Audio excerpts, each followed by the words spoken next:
Baik, selamat pagi, siang, dan malam untuk kita semua. Kami dari kelompok 1, di sini kami akan mempresentasikan mengenai tugas akhir kami mata kuliah sistem linear, di mana kami akan mempresentasikan mengenai dua gelombang yang berbentuk sinus yang digabung, di mana anggota dari kelompok 1 yaitu ada saya sendiri Christopher Nabitupulu dan teman saya Aldi Febrianto Siptomora. Lalu untuk materi pertama yaitu mengenai latar belakang dan tujuan akan dijelaskan oleh Aldi. Baik, di sini di bagian latar belakang dan tujuan, analisis sinyal dapat dilakukan pada domain waktu dan domain frekuensi untuk mengetahui karakteristik suatu sinyal. Dalam penelitian ini menggunakan dua sinyal sinusoidal, yaitu yang akan diproses menggunakan konvolusi untuk menghasilkan sinyal baru. Setelah itu dilakukan proses downsampling dan filtering FIR untuk melihat perubahan karakteristik sinyal. Dan tujuan utamanya itu ialah membentuk sinyal K dari dua sinyal awal dan mengubah sinyal K menjadi sinyal D, merancang LPF FIR dan HPF FIR, dan menganalisis hasil pada domain waktu dan frekuensi. Dan pada parameter dua sinyal, di sini ada klasifikasi utamanya, yaitu dua sinyal sinusoidal yang digunakan sebagai data awal untuk penelitian. Sinyal yang pertama itu ialah sinyal satunya ada yang memiliki frekuensi 5 Hz dan sinyal kedua memiliki frekuensi 15 Hz. Perbedaan frekuensi ini dipilih agar komponen spektrum kedua sinyal dapat terlihat dengan jelas pada hasil analisis, dan amplitudo kedua sinyal dapat berbeda sehingga memberikan variasi pada hasil konvolusi. Frekuensi sampling yang digunakan adalah 1000 Hz yang sudah memenuhi kriteria NQuist karena jauh lebih besar dari 2 kali frekuensi tertinggi yang digunakan, sehingga proses sampling dapat dilakukan dengan baik tanpa mengalami alisiasi. Baik, dan di sini ada langkah pertama, yaitu plot dua sinyal sinusoid. Pada tahap pertama ini, kedua sinyal sinusoidal dibangkitkan dan ditampilkan dalam bentuk grafik domain waktu. Bisa kita lihat pada grafik, sinyal yang pertama itu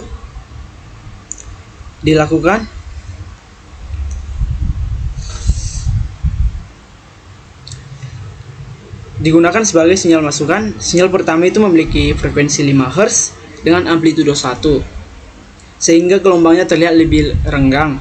Dan sinyal yang kedua itu yaitu menggunakan frekuensi 15 Hz dengan amplitudo 0,5, sehingga gelombangnya lebih rapat dibandingkan dari gelombang yang pertama tadi.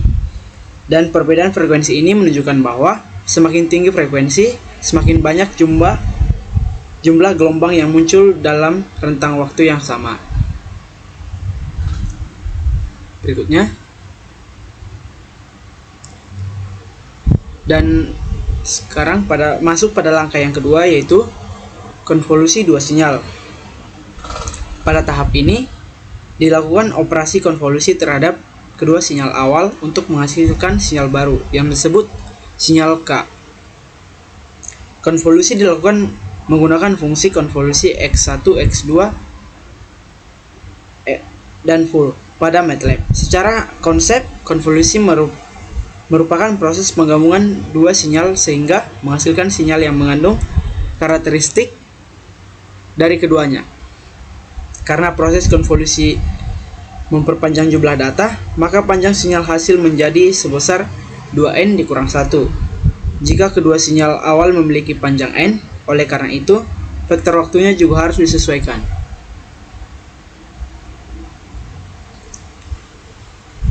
Dan berikutnya, hasil konvolusi sinyal K. Hasil konvolusi sinyal K yang merupakan kombinasi karakteristik dari kedua sinyal masukan. Setelah diperoleh, sinyal K dianalisis pada domain frekuensi menggunakan FFT untuk mengetahui komponen frekuensi yang terkandung di dalamnya. Bisa kita lihat pada grafik hasil konvolusi dua sinyal sinusoid, sinyal K di domain waktu. Dari hasil spektrum dapat ditentukan frekuensi dominan, frekuensi minimum, frekuensi maksimum, amplitudo minimum, dan amplitudo maksimum. Analisis ini penting karena menjadi dasar dalam proses filtering pada tahap berikutnya.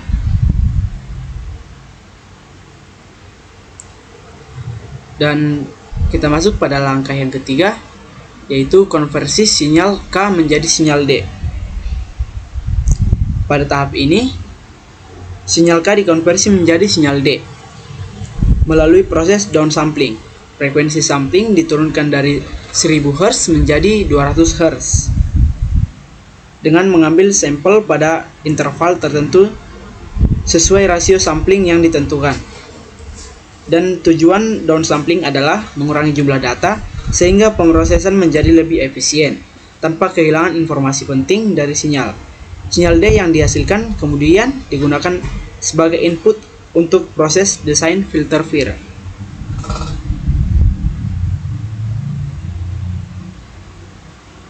Bisa kita lihat di sini hasil konversi sinyal D. Setelah dilakukan downsampling, diperoleh sinyal D yang memiliki jumlah sampel lebih sedikit dibandingkan sinyal K. Pada domain waktu, sinyal ini terlihat sebagai sinyal diskrit hasil proses sampling. Sementara itu, pada domain frekuensi, masih dapat dilakukan analisis untuk mengetahui frekuensi dominan, minimum, dan maksimum yang terkandung dalam sinyal.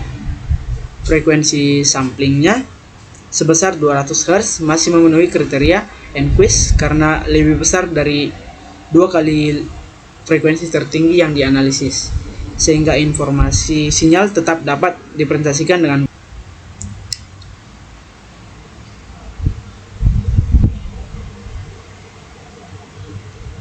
grafik menunjukkan sinyal D yang diperoleh setelah proses downsampling dari 1000 Hz menjadi 200 Hz. Jumlah titik sampel menjadi lebih sedikit dibandingkan sinyal K, tetapi bentuk utama sinyal masih dapat dipertahankan. Hal ini menunjukkan bahwa frekuensi sampling baru masih memenuhi kriteria Nyquist. Dan frekuensi sampling 200 Hz masih aman digunakan karena berada di atas 2 kali komponen frekuensi utama yang dianalisis. Untuk slide selanjutnya akan dilanjutkan oleh teman saya. Baik, saya akan melanjutkan yaitu mengenai untuk spektrum sinyal D tadi, di mana ini adalah zoom in-nya dari spektrum sinyal D yang awalnya tadi dapat dilihat di sini 0 sampai 100 Hz, sekarang diperkecil menjadi sampai 50 Hz.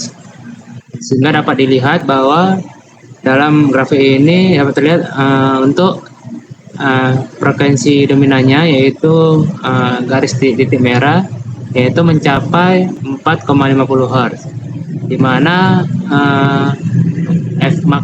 frekuensi maksimumnya itu yang berwarna hijau adalah 20,50 Hz dan frekuensi terendahnya yang berwarna biru adalah 0,50 Hz.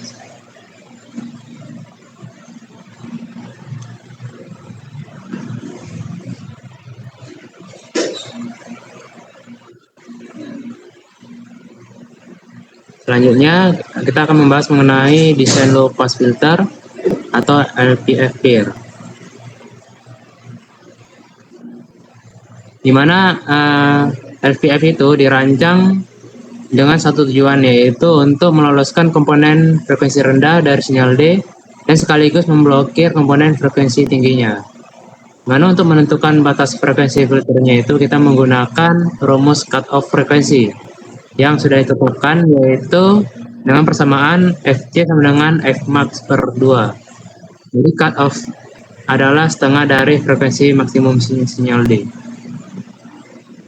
Dalam aplikasi kami yang gunakan yaitu MATLAB, filter ini dibuat menggunakan fungsi vir1 n wn, di mana n itu adalah order filter dan wn itu adalah frekuensi cutoff yang sudah dinormalisasi terhadap frekuensi increase-nya.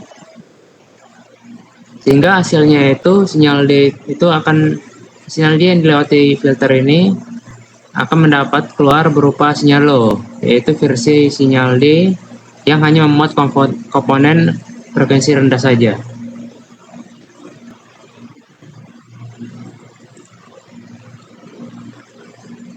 Berikut adalah grafik dari low pass filter untuk domain waktu dan domain frekuensi.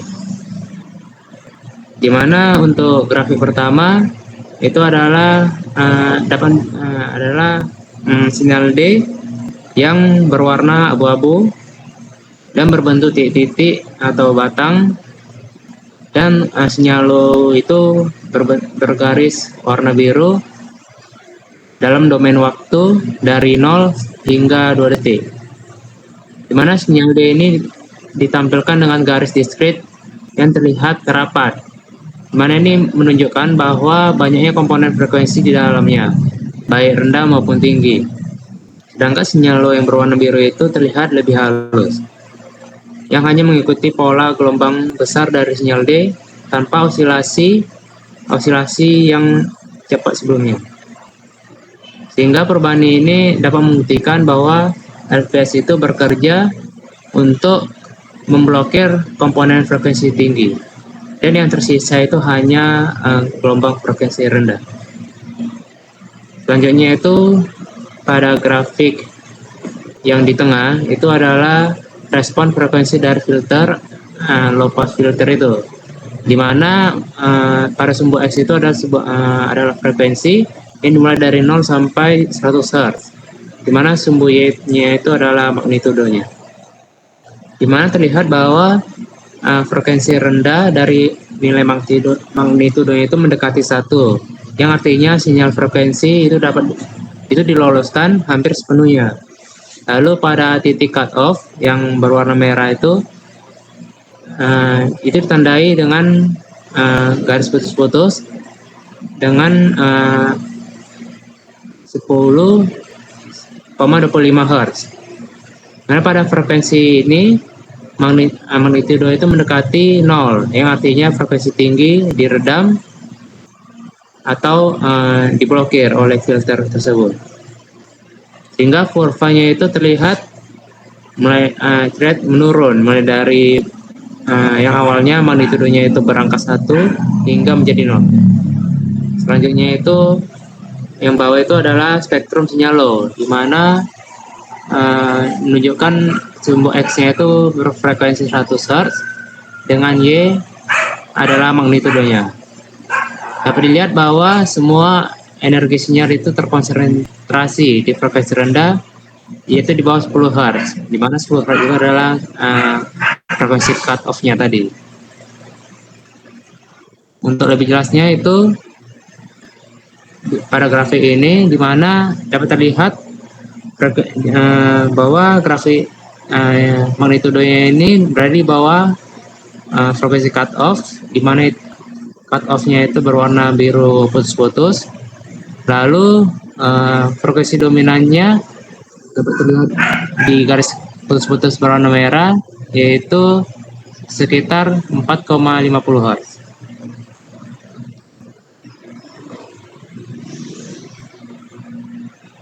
Selanjutnya kita akan membahas mengenai mengenai high pass filter. Dimana tadi waktu sebelumnya kita sudah membahas low pass filter, dimana dua dari filter ini menggunakan menggunakan frekuensi cut off yang sama, yaitu Fc sama dengan Fmax per 2. Di mana high pass filter ini digunakan untuk memblok komponen frekuensi rendah dan meloloskan komponen frekuensi yang tinggi.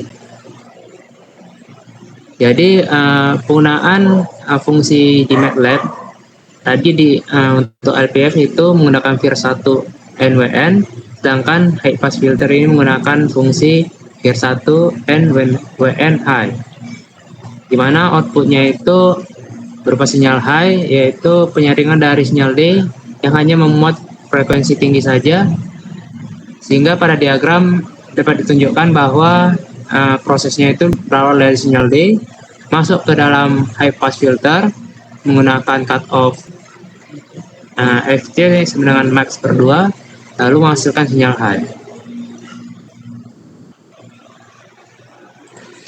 Selanjutnya, berikut adalah tabel perbandingan dari low pass dan high pass, di mana tadi kita sudah membahas bahwa low pass itu berfungsi untuk meloloskan frekuensi rendah, sedangkan high pass itu meloloskan frekuensi tinggi. Di mana fungsi low pass itu adalah vir1 NWN dan high itu merupakan fungsi vir1 NWN high. Di mana output dari low pass itu sinyal low dan high pass itu sinyal high. Kedua, filter ini menggunakan cut off yang sama, yaitu Fmax per 2. Selanjutnya kita bahas mengenai hasil dari sinyal high itu dalam domain waktu dan domain frekuensi, di mana dapat terlihat bahwa pada grafik pertama yaitu perbandingan sinyal D dan sinyal high di domain waktu, bahwa sinyal D itu masih tampak sebagai sinyal discrete yang lebih kompleks, di mana sinyal D itu adalah di titik atau batang, dan yang berwarna merah itu adalah sinyal high yang terlihat lebih berosilasi. Hal ini terjadi saat range tadi setelah melewati high pass filter tadi, di mana komponen frekuensi rendah sudah dibuang sehingga tersisa hanya komponen berfrekuensi tinggi aja. Karena frekuensi tinggi itu memiliki periode yang lebih pendek, maka bentuknya itu tampak lebih rapat dan lebih banyak berion dalam interval yang sama. Pada grafik kedua, itu adalah respon frekuensi high pass filter, di mana dapat terlihat perbedaan dari low pass filter tadi, bahwa yang awalnya mulai dari magnitude 0 naik ke magnitude 1, di mana ini menunjukkan bahwa frekuensi dari cut filter ini merespon naik mendekati 1, yang berarti frekuensinya itu di atas cut off, yang artinya telah diloloskan. Selanjutnya itu spectrum sinyal high, yaitu grafik yang di bawah, di mana itu adalah grafik menggunakan domain frekuensi, dimana kalau dibandingkan dengan hasil LPF sebelumnya, perbedaannya itu terlihat bahwa energi sinyal itu terkonsentrasi di frekuensi rendah, sedangkan di high pass filter ini sinyal itu berpindah ke daerah frekuensi yang lebih tinggi. Dimana dapat terlihat di slide selanjutnya, ini adalah grafik perjelas dari grafik sebelumnya, dimana garis putus-putus warna biru itu adalah frekuensi cut off, dimana dapat terlihat bahwa magnitudenya sudah di atas dari frekuensi cut off ini, dimana frekuensi dominannya itu sekitar 14,50 Hz.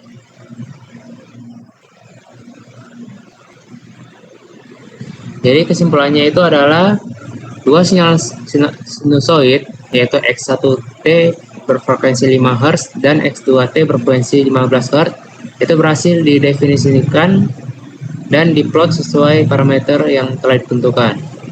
Konvolusi dari kedua sinyal itu menghasilkan sinyal K yang memiliki komponen frekuensi yang baru yang dapat diidentifikasi melalui analisis FFT. yang mencakup frekuensi dominan, minimum, dan maksimum. Sinyal K itu berhasil dikonversi menjadi sinyal digital D melalui proses downsampling yang awalnya 1000 Hz ke 200 Hz, sehingga memenuhi syarat Nyquist. Untuk low pass filter itu berhasil memisahkan komponen frekuensi rendah menghasilkan sinyal low, dan yang high pass filter itu memisahkan komponen frekuensi tinggi yang menghasilkan sinyal high. Keduanya itu menggunakan cutoff yang sama, yaitu Fc sama dengan Fmax per 2, di mana seluruh proses ini diimplementasikan ke dalam aplikasi kerja yaitu MATLAB, dan hasil simulasinya akan disajikan dalam domain waktu maupun domain frekuensi. Sekianlah hasil presentasi kami mengenai tugas akhir sistem linear kami. Jika ada kesalahan ataupun kekurangan dari presentasi kami, mohon dimaafkan. Terima kasih.